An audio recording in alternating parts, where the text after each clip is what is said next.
Hello everybody, hello. I hope that you can see me and hear me okay. I'm going to lens a little bit to... I've got a chat. I got a chat. Hello. Well, I'm here. That's the first thing. I didn't think I was going to make it. There was a lot of traffic due to an accident on the motorway. So I sat for about an hour in Sam. Hello to Robin, hello to Tish, Dawn, everybody I can see there. That you've probably never heard of, which on time once I got through that looked like a car through the central reservation. It was I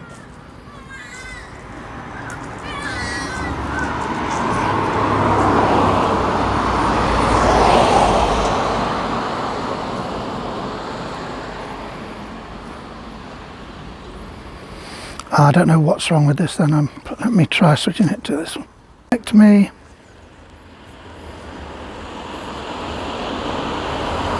It doesn't seem to like my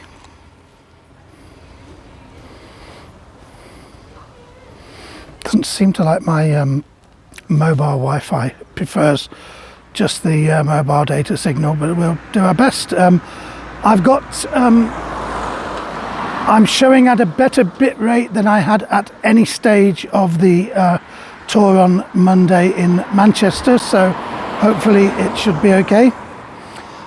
So let me tell you a little bit less about my journey here and a little bit more about the place I've arrived at, because that's what we're here for. But I'm just glad that didn't appear to be a lot of carnage in terms of casualties where I was held up. It was just looked like the vehicles were damaged, and there might have been people with a couple of minor injuries, but thankfully nothing too serious. So I am now in Worcestershire. I am about 45 miles from where I started out in the Worcestershire countryside. I'm just a few miles from the town of Pershore, where some of you may have joined me for a tour a couple of weeks ago, and just a few miles from Evesham, where I am planning to do a tour. Once one of the most important buildings there has been renovated and had the scaffolding and hoardings taken down. So Fladbury is a little village, an agricultural village, commuter village these days really, of about 750 people. But it's a lovely little spot. It's on the Avon, has these days quite a busy road running through it. But we're going to be taking a little look at the village. The only reason I know this village really is because my brother-in-law used to play in concerts in the church here, and I'll tell you a little bit more about that when we get down to the church in the centre of the village. So as I say, it's a town with a village with a very, very long history. It was founded as sort of a recognisable village with a similar name to Fladbury in about the 7th century AD, and the name means a settlement on the floodlands, and the floodlands being the floodplains of the Avon, which is down by the rivers where we're going to be finishing our tour a little bit later. So let me turn around my thing, and you can see straight away one of the things that is going to be very noticeable about Fladbury. There's some lovely property here. We've got a beautiful blue sky this evening, and this is a lovely Victorian house called the Laurels, which I think is probably the house and the outbuildings, separate apartments these days. A beautiful Victorian building, and it was a place that was quite a thriving community. wealth generated traditionally by its agriculture. Both cereal crops were being grown here and also fruit, also vegetables, so market gardening. We're in an area called the Vale of Evesham, which is a very fertile area and very well known for its fruits and vegetables, and so that was something that would have been very important in Fladbury. And until the middle of the 20th century, pretty much everyone here would have been making their living from the land in one way or another. So it is a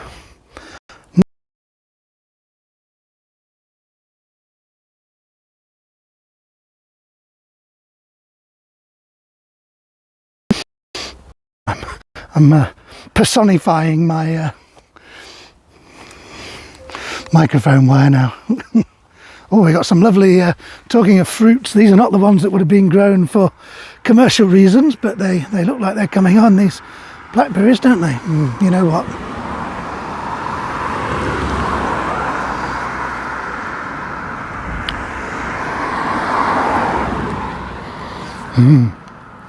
Lovely. We'll try the local produce. That was absolutely delicious. I thought you might get me to see me pulling a face if it was really sour, but it was absolutely lovely. Now, one of the interesting things is that the main road in the section that we started on is called Station Road. No station anymore, but there did used to be a station here, and that's where the station was. You can see the main rail line still goes through here. This is the main Great Western Railway line that goes through. It's on the London Paddington to Oxford to Worcester line, and there was a railway station here from 1854 until 1966. A passenger station, and also there were railway sidings where people would bring their agricultural produce and their fruits and so on in horse-drawn carts, and they would load them onto the trains to be taken to the towns and cities around to be sold. But 1966, so a lot of smaller railway lines and smaller stations were closed in the UK in the 1960s. There was a big review by the government. It was called the Beeching Report, very controversial, and Fladbury Station was one of the casualties of that. But the trains do still run along here. Just as I was walking along to start the tour, one of the trains did go along there, and Beeching, Leslie, yes, the Beeching Report. So station site, but on the station site it's now largely been reclaimed by nature, and there is a community nature reserve and a community orchard down there on the site of what was once the railway sidings where the goods would have been transported. Really well, that might be, I don't know if that's a train coming or it might be a signal. No, it's just one of the signals, I think. It's quite a busy line though, it's just a single line stretch, so yeah, it's quite a busy line. But pretty much one main road through the village with a couple of sort of supplementary roads off it. They don't really lead anywhere.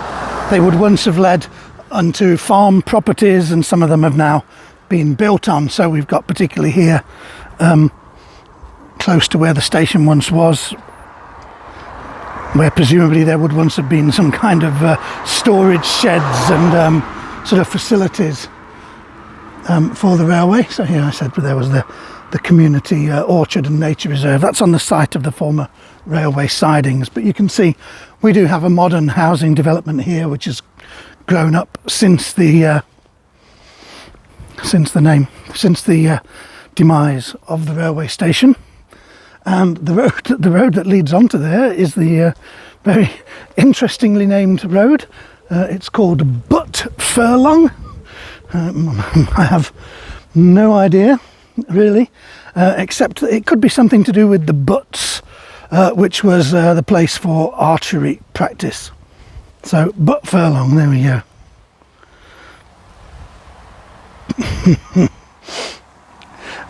Could probably be something to do with the Butts, which was the place where archery practice would have taken place. The Butts was the name given to archery targets. All villages pretty much in England would have had an archery ground, an archery field, for many centuries, because it was compulsory.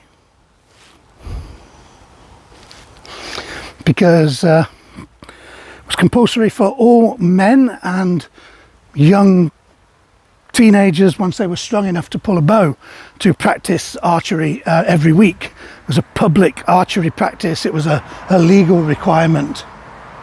So that's where the name would have probably have come from, although it might have also been derived from the name of a farm that was down there. So this is sort of a local park, but this is the cricket ground, the local cricket club, and beyond it we have tennis courts. The local tennis club play there. So very rare to find an English village that doesn't have a cricket club, and English village cricket is one of the great traditions of our country. So you know, it doesn't matter how small the village, I always manage to find players for a cricket team, or great kind of community aspect to the sports clubs, like the cricket clubs especially.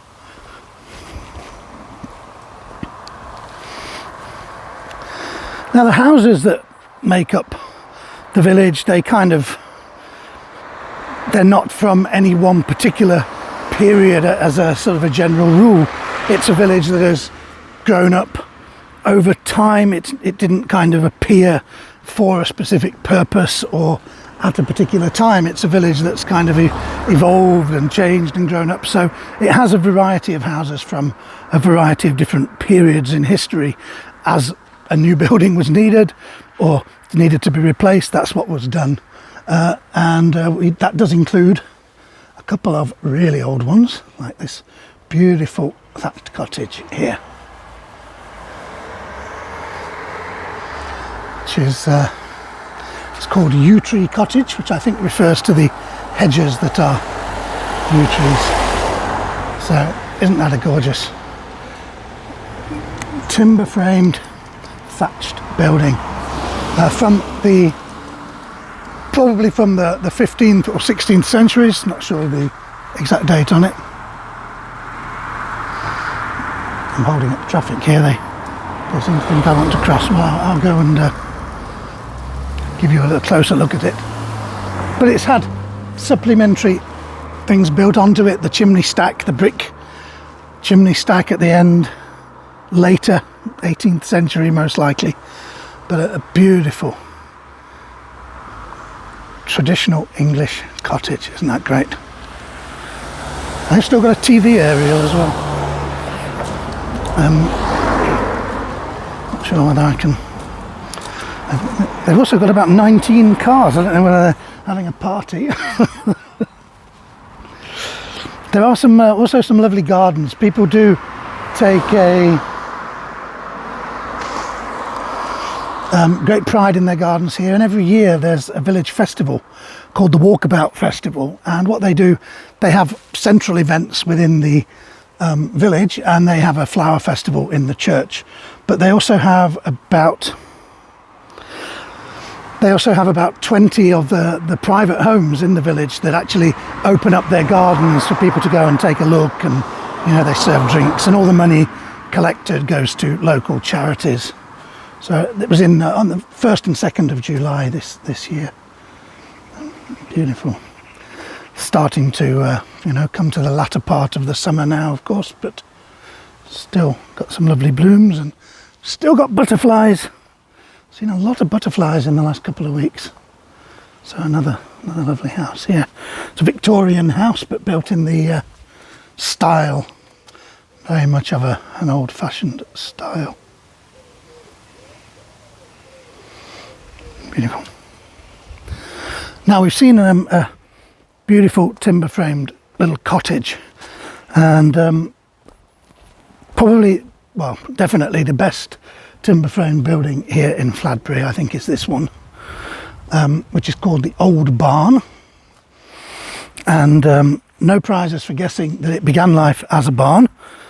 In its current form, it's probably enlarged and reconstructed in the 16th and 17th centuries, but it's believed that the basic structure of it dates back to the 15th, and nowadays it has been converted into I'm not sure how many, but certainly apartments, smaller units are sort of small apartments within that fantastic old building. It's a listed building, so it has a conservation status on it, grade 2 listing, which is the second highest, and so that does sort of put a limit on what kind of alterations can be done to the building.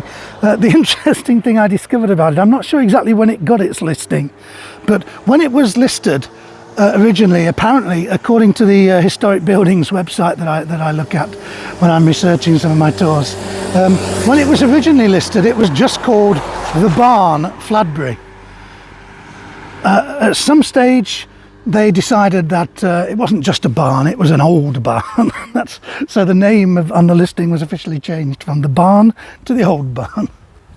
I mean, you know, the listing would have happened sometime within the last 100 years, so I'd have said it was already pretty old by then, but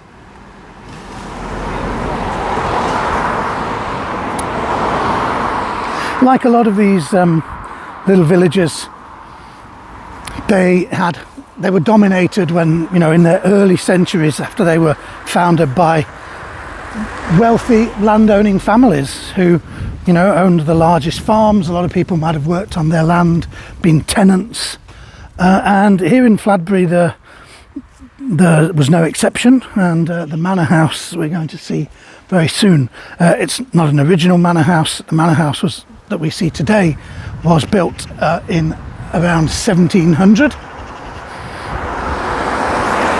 and the lords of the manor, well, there were various families, but actually institutions, because for the first several centuries of its existence, the lands here belonged to the church. They belonged to the Worcester Cathedral, and the Bishop of Worcester was nominally the lord of the manor. But after the Reformation,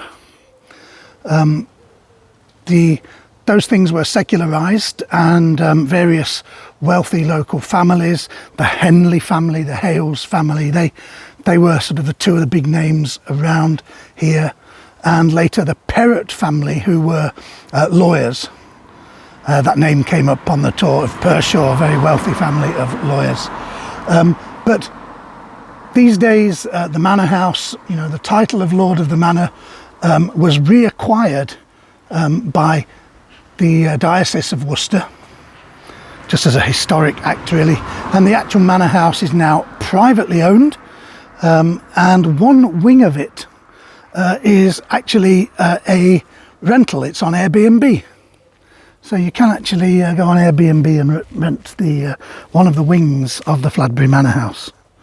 So yep, nice house, nice car, beautiful 1700s, so early 18th century building with some Victorian additions and adaptations.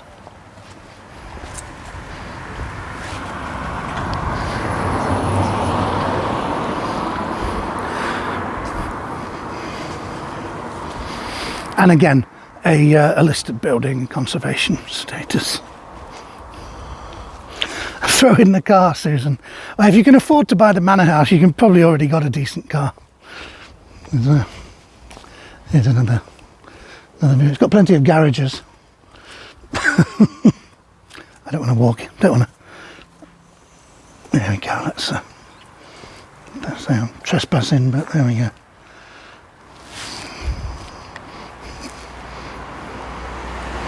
A lovely look at it.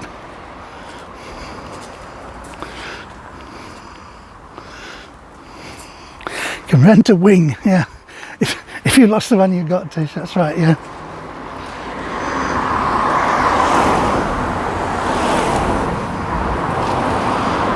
And these buildings are called manor cottages, and this would have been sort of buildings that would also have belonged to the manor. They would have been probably lived in by tenants who were either working to maintain the building, or they would have been working on the land that belonged to the lord of the manor.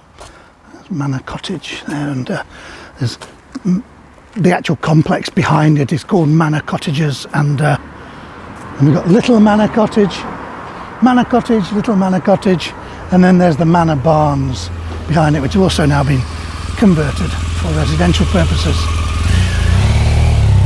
And the coach drive, well, that is where the coaches would have gone in, and presumably they'd have gone around the back of the manor house into the stables if they were visiting. They do have quite a good community. Oh, there's an interestingly named house. Let me show it to you. I'll let these people go by, walking their dog. Here's a place that people go to a lot of trouble to live in the US.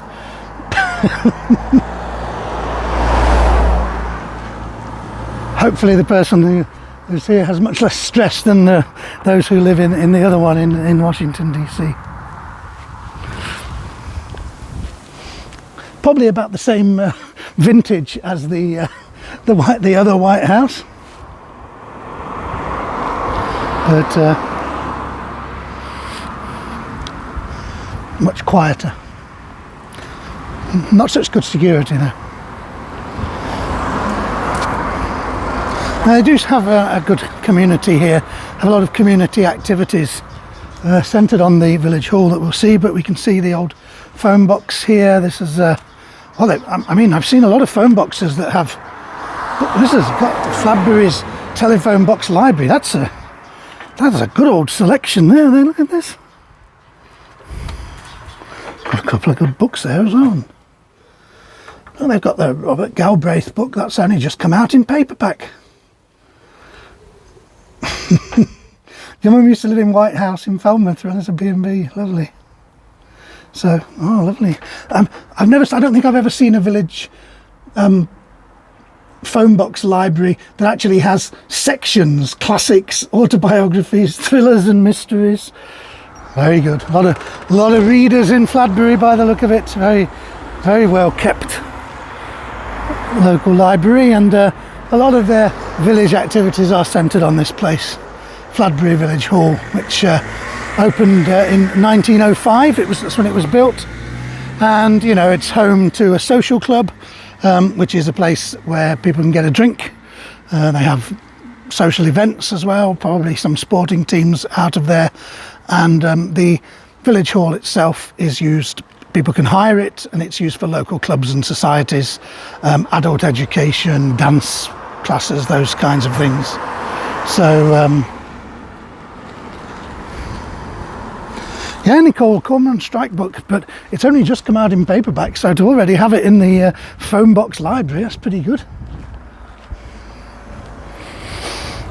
And adjacent to the village hall, of course, one of the other important buildings in the village is the school, which on an evening outside of school term time is not a problem for me to show you. Fladbury Church of England First School. So firstly, obviously we see from that it's linked to the Church of England School, but it's also the name First School. Now, in this county of Worcestershire, is one of the counties that has what we call a three-tier education system. Most places in the UK, they have primary education from 5 to 11, and then secondary education from 11 to 18.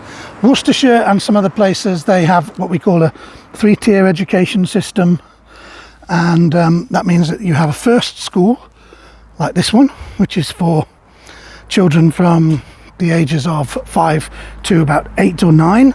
Then they go into middle school from that age until they're about 13, 14, and then they go into high school. So a kind of system that other countries certainly have, but it's not the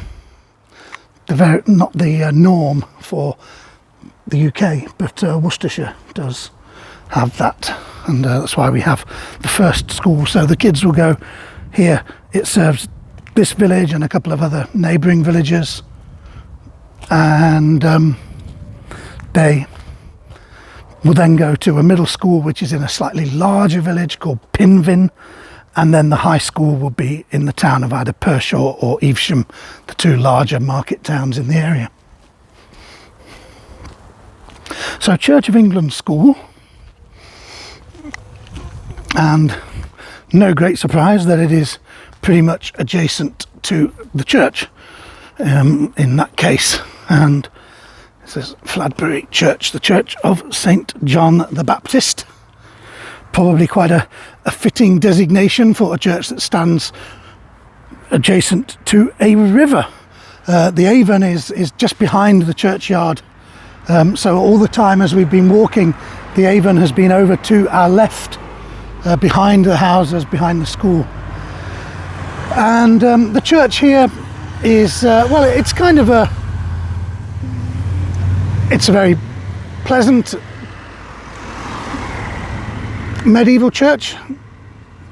There's been a church on this site since the 7th century, and that was when lands here were given to the Bishop of Worcester at the time by the King of Mercia, because at that time England didn't exist as one country yet. We had 7 kingdoms, and this part of England was the Kingdom of Mercia, and the king at the time was called Ethelred, and he gave lands to the Bishop of Worcester here, and monks, a group of monks, came and settled, and they set up a small monastery here. Now, it didn't last for a very long time.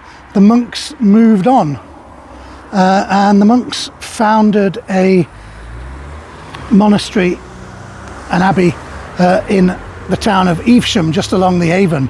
And the Evesham Abbey went on to become one of the most powerful in this region. They held huge areas of land, including loads of land and the lordship of loads of villages in the Cotswolds. They were heavily involved in the Cotswold wool trade. So it's interesting to think what might have been different in history if those monks had stayed here and that hugely powerful abbey had grown up here instead of in Evesham.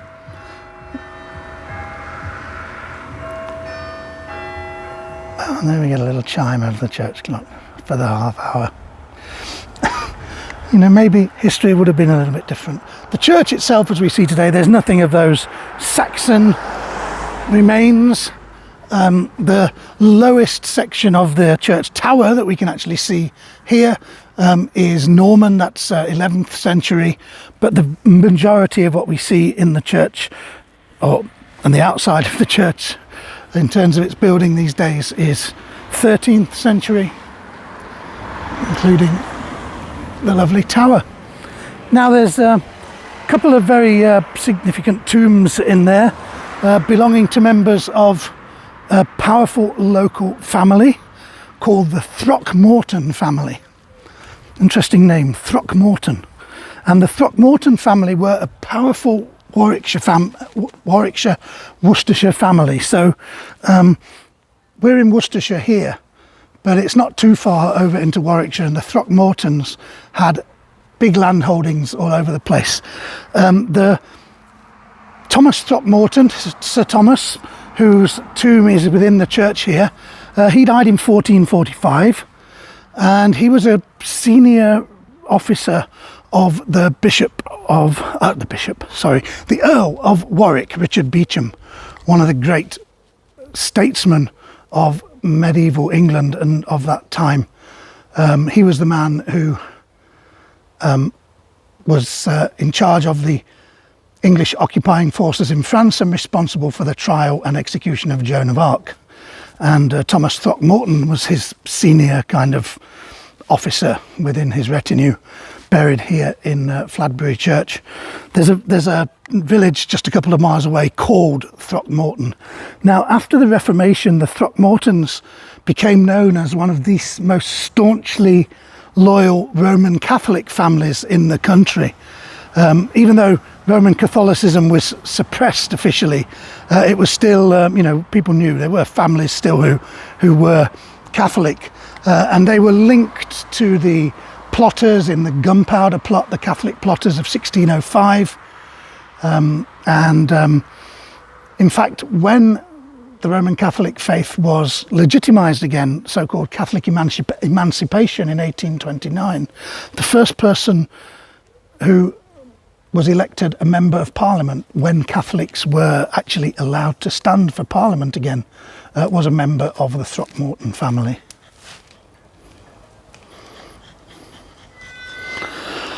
So the old tombstones, Robin, well, they won't be that old.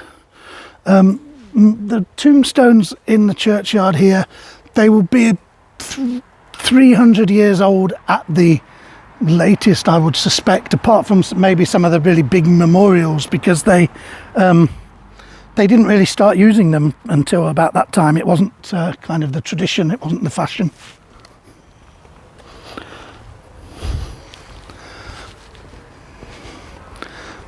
Now, I'm going to try something. I'm not going to try and go into the church because I know that I can't get a signal there, but I am going to try and take you somewhere that might be quite nice. But if my signal drops, oh, maybe I can't. It depends on if the gate's open. Oh, no, that gate's... I think when I did my test here, I don't think I tried to go here, but it's a fascinating little churchyard with some lovely memorials. And where we get the overgrown sections like that, that's often these days where the church is still active. I mean, if it's a cemetery that's kind of just no longer cared for, then it can be overgrown. But a lot of times in recent years, there's been a genuine, deliberate policy to leave the churchyards overgrown as kind of a rewilding for pollinators, for environmental reasons, and that's certainly what they've been doing here, because it is still an active church. Like many of the small rural villages that we visit, it has a vicar that is shared with with other rural parishes in the area. In fact, there are 5 little villages that share the priest, whose name is, she's a lady, the Reverend Dangerfield, which is a great name, and but they've given it the rather funky name, the Five Alive Parish, which quite an interesting name for these little rural places. Now, this is where my signal could have something strange happening. But no, so far so good. And I thought I would take you to a spot where, well, if I had a bit of free time and I was down here in Fladbury, some lovely benches here, right, where you can sit and just read, you can chill out, and just through the trees there we can see the Avon drifting by.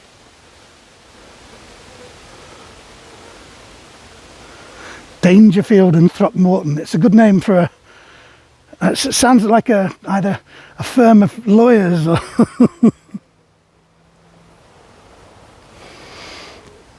so. But I'm not going to go right down to the river, but this is what a lovely peaceful spot. You go through that sort of little gap in the hedge and you find this lovely peaceful area where you could sit and read. Oh, here goes someone, wait for him, you might catch a glimpse of him, look carefully. Doing some stand-up paddling there. Ooh. So let's retrace our steps, because we are going to go and see the Avon much closer later. But I did want to share this spot with you because it's a lovely spot to chill out and enjoy a little bit of a peaceful view, and we might even be able to get a nice framed view of the church tower. Ah, yes, there we go. Look at that. That might just about work for a nice screenshot for you.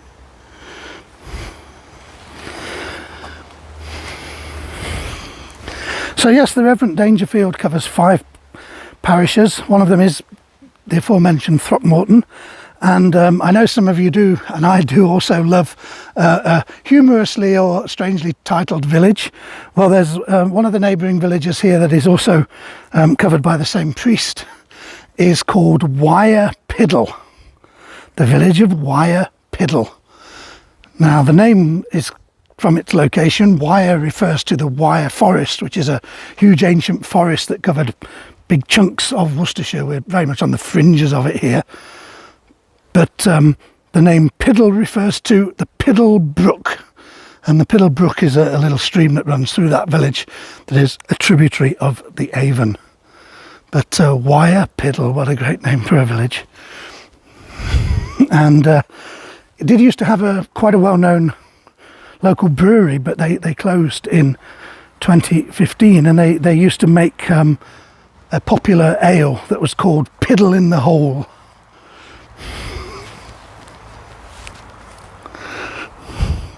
Wyre Piddle and Butt Furlong. Yeah, I know. We're getting them all on this trip.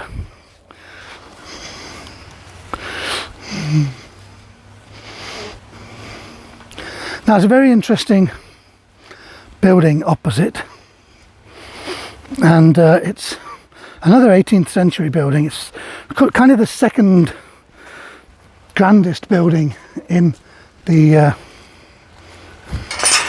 village after the manor house. Oh, there we are, look, yeah. Reverend Sarah Dangerfield, that's right. And I remember I said that the church, and indeed really the settlement, was founded by monks. And this 18th century house is called the monastery because it is on the site of where that short-lived medieval monastery was, and later where the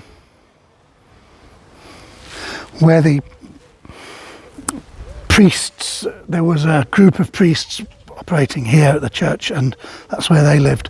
But in later years, obviously, it became a private house, but it does still have links to the church. So the owner of that house, as part of the contract when they buy that house, they do take on certain obligations towards the church. It's not quite it's not like being lord of the manor, but they're kind of the owners of the monastery, and they do have to make some kind of financial contributions to certain sort of maintenance projects within the church, and they have to sort of have certain other obligations to live there. And I did know someone who lived in that house. I can't claim friendship with such lofty people myself. I did tell you at the beginning of the tour that I know this village because my brother-in-law used to come here to play in concerts. Well, the reason he came to play here in concerts was because one of the brass ensemble that he played in owned that particular house at the time. And so, you know, he would say to the church, yes, for your pre-Christmas concert, I can get my brass ensemble to all drive down from Birmingham and in the freezing cold, slippery, icy roads and come and do a lovely concert in St John's Church. And that's exactly what they did. And then they had their band Christmas party in the house there afterwards. So that was just... you know, that's how I know a little bit about the obligations that he had towards the church, because he told me about them. The chap in question was a very senior ophthalmologist, eye consultant in one of the hospitals up in Birmingham. A very nice chap, but despite owning a house called the Monastery, and despite being a very senior surgeon, he was universally known by what the members of the band called him. His name was Ed. He played the horn, so he was universally known as Ed the Horn. And that's where Ed the Horn lived. He doesn't live there anymore. He moved out of the area. I think he retired and moved away.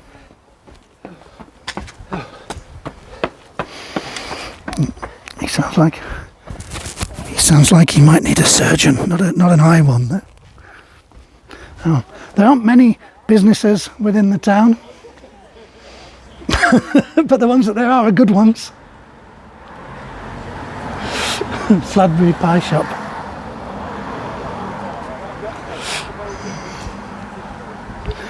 And of course, in England we have our priorities straight in our villages. There's no village shop, there's no post office, but there's 2 pubs. And a lot of beautiful cottages like these. And the people sitting at the table on the village green, which actually is kind of an outdoor area of one of the pubs, were just giving me the strangest of look.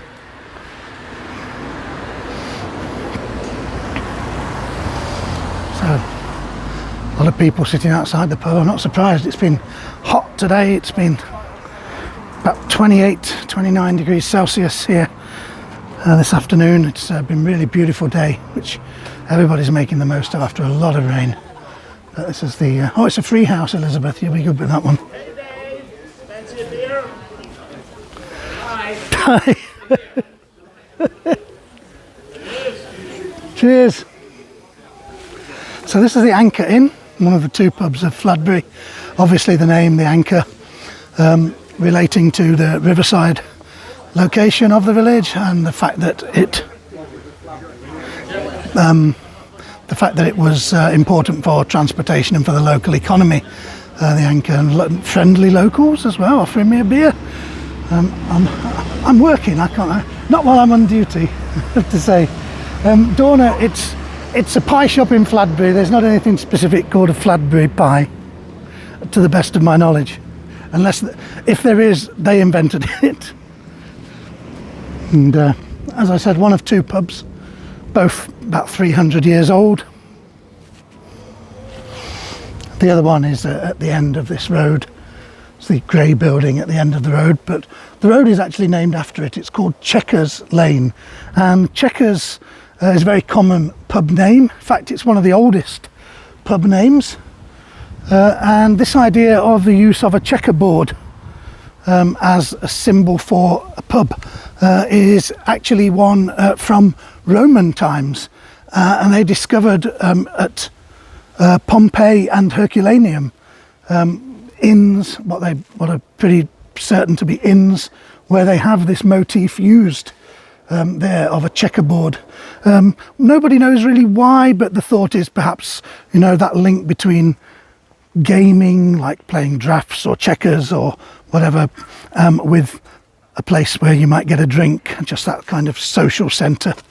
But it is one of the oldest names and one of the most common pub names in the country. You will often find a Checkers Inn.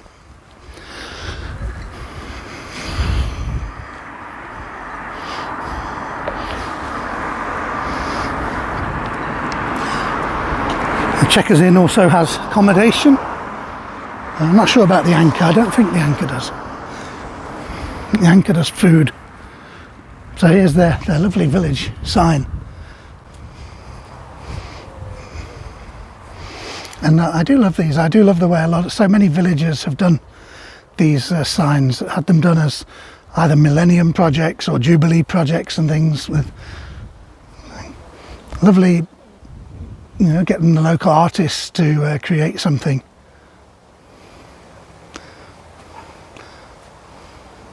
Liz, I thought it was to do with money as well, like the Exchequer, like the finance ministry, but according to the pub name source that I looked at, it was,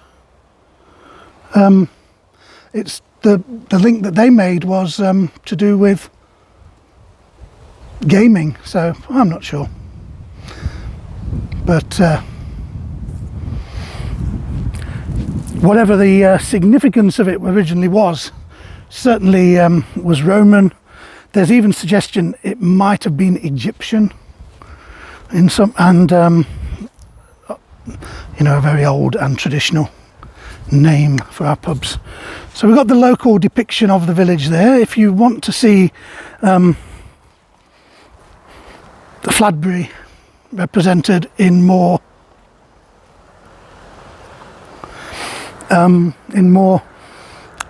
let's say, high-end art, then the place to go is the Metropolitan Museum of Art in New York City, because that is where you will find a painting by the well-known artist John Singer Sargent.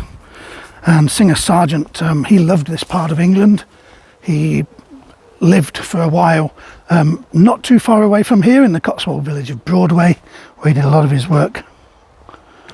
And he painted a painting here on a summer's day, came here several times, and his painting Two Girls with Parasols at Fladbury is the work that he painted here and is now in said gallery in New York. So you can tell we're coming down to the River Avon Cottage. The next one is called Ferry Cottage, and there was indeed a ferry across the river here at one time.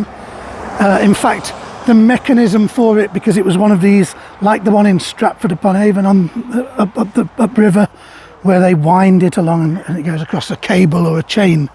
The mechanism is still there, but the ferry is long since gone. But Weir House, Avon Cottage, Ferry Cottage.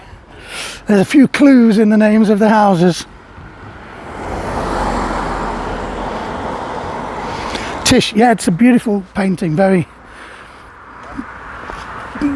lovely depiction, and there's not actually much of Fladbury in it, and if it wasn't in the title you wouldn't know, but it is, whenever you have a famous artwork that references a place, it's always interesting to make that link. So, hello Ronnie Lynn, nice to see you.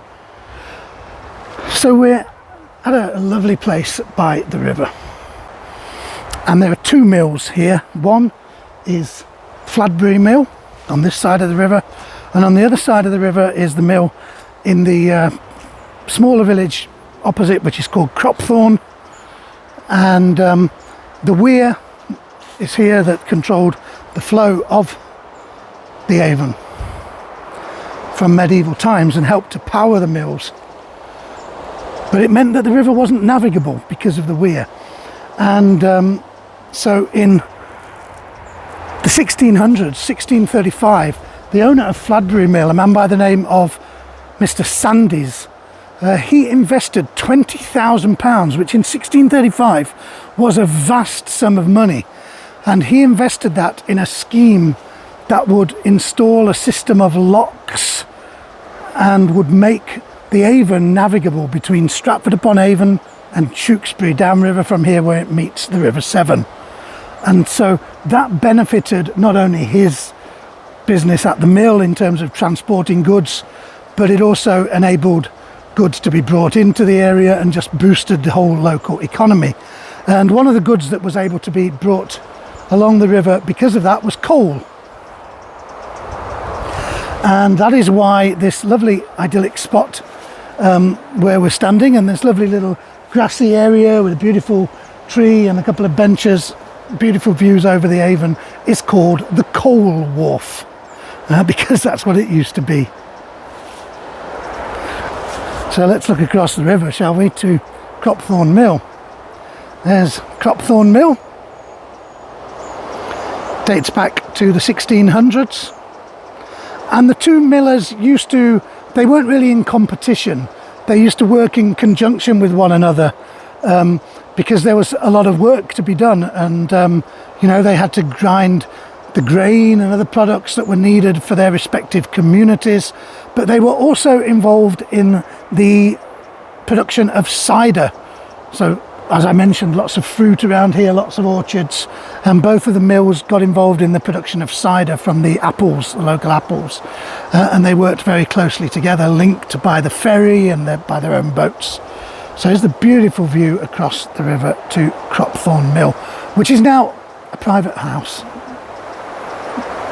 What a beautiful spot with your own place to moor your boat.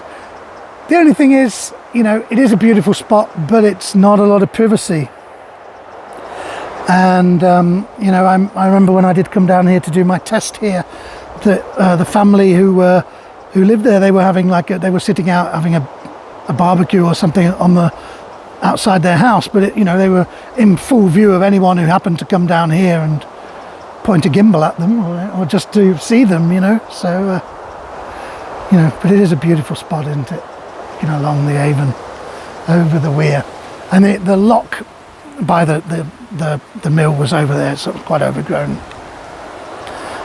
now. But the lock down that section, but then there's the locks were later replaced and improved with more modern ones to make the river navigable again. Beautiful spot, isn't it? So let's just take a walk around the Fladbury mill, because there's a couple of other things I want to tell you about the mill, and then we'll get another lovely view of the river to finish with. I'll tell you what I'm going to do. I'm going to walk around, because if I try and step over this chain link fence, oh, there is a gap up the top end. I could have gone that way, but I remember I was a kid, I was on the Isle of Wight on holiday, and I used to love running and jumping over things, and my mum said to me, "Don't jump over that fence, you'll fall." And I said, "No, I won't." I tripped. I went face first onto the concrete, and my nose was a mess. Lots of blood, lots of "I told you so's" from my mother, and I don't mess with chain link fences anymore. So this is Fladbury Mill. Look at this beautiful place, huge property, and you can see, you know, this is a place with wealth going back centuries. It has been worked on by the SPAB, the Society for the Preservation of Ancient Buildings, and the previous owner died in 2021, and he left instructions that they be allowed to come and do conservation work on the mill and to preserve it and make sure it was going to be in good order before it could be sold or rented to any new residents. And that's exactly what's happened over the last couple of years. So Mr. Sandys, he was here in 1635. He spent all that money on making the Avon navigable, and in 1888 the owner at that time installed a turbine, and that turbine generated electricity for a couple of the local houses, and it was quite successful. So over the following years they worked on it a little bit more, and the mill installed 2 further much larger turbines, and by 1900 the village of Fladbury had electric street lighting, and the power from the turbines could also be purchased by individual homeowners to light their homes. So 1900, that's pretty early. You know, most of the pretty much all the big cities and towns and places had no electric lighting at that time, but here in little Fladbury they did, thanks to the mill.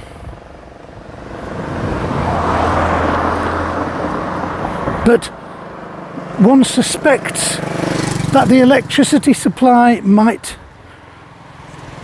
not have always been as reliable as it might have been, because the slogan for the electricity was a penny per light per night. But the local people had their own version of it that was a penny per night, per light, perhaps. So they obviously were not always getting the electricity they'd paid for. Cheers. Thank you.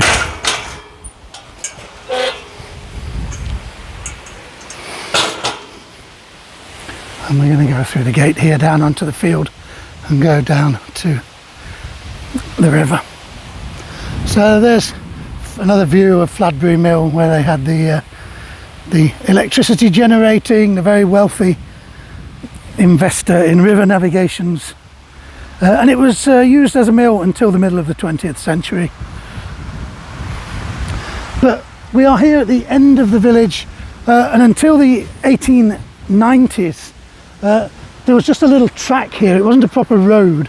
A little track led down to the river where there was a ford, but in the 1890s a bridge was built over the Avon here to connect the villages of Fladbury and Cropthorne. It's called the Jubilee Bridge because it was opened to coincide with Queen Victoria's Jubilee, and it was what really led to the road through Fladbury becoming a much more established road, sort of a route that people would actually use rather than just local people when they needed to. But the plains here, the name of the town, the name of the village, comes from its position on the Avon and its place on the floodplains of the Avon. So that's where this Flad name comes from, on the floodplains of the Avon. And here on the edge of the village we have these very flat, low-lying fields which traditionally they would control the water to deliberately flood these fields in the early spring so that they would be able to get lots of early spring grass for the cattle and give the fields a good start into the growing season. And they are still very fertile fields, cattle grazing in the fields now, and but it is still an area that is very susceptible to flooding as and when the river levels get particularly high. You know, it would be no surprise in winter time when the river levels go up to see pretty much most of this field here underwater, possibly even spilling over onto the road as well. But you know, that is what the floodplains are for. They're not built on, they're fulfilling their traditional function. So here we are at the Avon, and some very popular fishing spots along here. A chap who I waited for to go through the gate as we came into the field, it must look like he'd just packed up after his day's fishing. And, very popular spots for that. But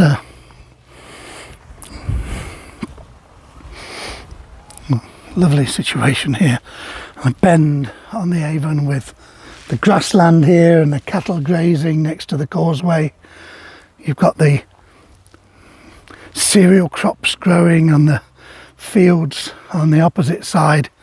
You know, it's a scene that really pretty much, as it has been for many years, many centuries, beautiful unspoilt spot. And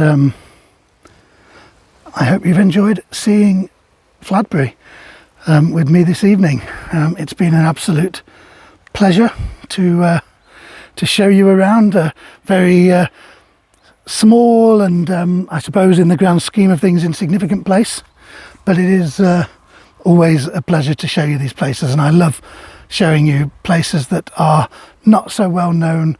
And I thought particularly this week for the two tours, Manchester, it's a big city, it's a big bustling cosmopolitan city with all kinds of stories, and I just thought what would be a great contrast to that for this week's other tour.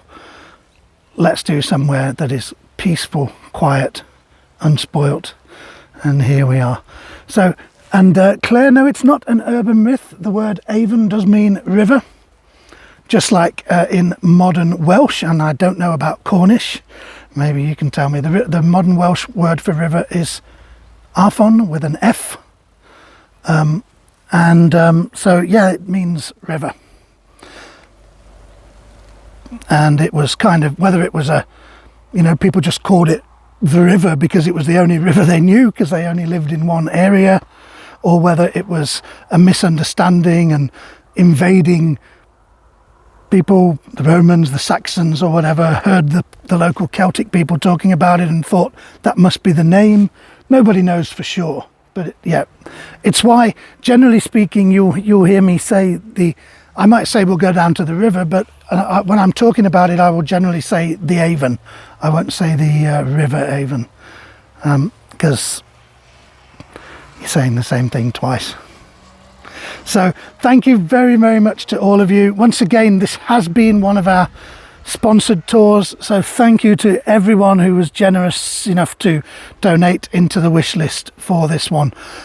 We have got our next sponsored tour that will be where we can do a free to join YouTube for everybody, is already completed. That's going to be at the Rollright Stones, where some of you might have been with me before, but not for a long time. That's going to be, I can't remember when, in a couple of weeks. I'm away all of next week. I've got my Harry Potter film locations tour, which is for, I'm away for 10 days doing that. But when I get back, we've got more tours coming, and we've got new wish lists on my Buy Me a Coffee site for the 2 different distances away from home, the different amounts of money to cover the different costs involved. They're making good progress on the Buy Me a Coffee site. So if you do want to contribute to those, if you've enjoyed tonight's tour and you feel like you want to contribute something to the next ones, please go ahead and do that. And you can support me on the Buy Me a Coffee and the Ko-fi sites. And thank you so much to everyone. And yes, if you're not already subscribed to my YouTube, please do that. And my next tour is going to be on Tuesday the 22nd. I have 2 things on that day. We have I'm talking to you, look, man. You can still have a bit of nice scenery behind me, look. I have an As Live tour, Nottingham Castle District. And then, right on cue, Wendy makes a comment in the chat. August the 22nd, Everybody Has a Story. So our next Everybody Has a Story event, featuring our lovely friend and regular contributor Wendy, who is going to be telling us all about her life and the things that make her heart beat a little bit faster, other than appearing on my channel to talk about things. We're talking about things that do that in a good way. So please check that one out if you can. Support Wendy and support me with that one. And the Nottingham tour is earlier that evening. That's an As Live tour of the Nottingham Castle District, which I filmed on an absolutely beautiful sunny day to create that tour. So that should be lovely as well. I'll try to keep up with a few things on the Facebook group in the next week or so. I should have a little bit more time than the school tours I was doing throughout July. This tour's not so shouldn't be so hectic, he says. So I should have a few more, but there's going to be a few things coming up. We're going to sort of put a couple of tours up there for you to watch on YouTube, maybe a live premiere where you can have the chat function as well. And I will look forward to seeing you in just about a week and a half, and I will pass on your best wishes to Sally Jane Robin. Thank you very much. Thank you so much to everyone. It's been lovely to see all these familiar faces and our members of our lovely community here. Thank you so much for your support, and I will see you very, very soon. Take care, everybody. Bye for now.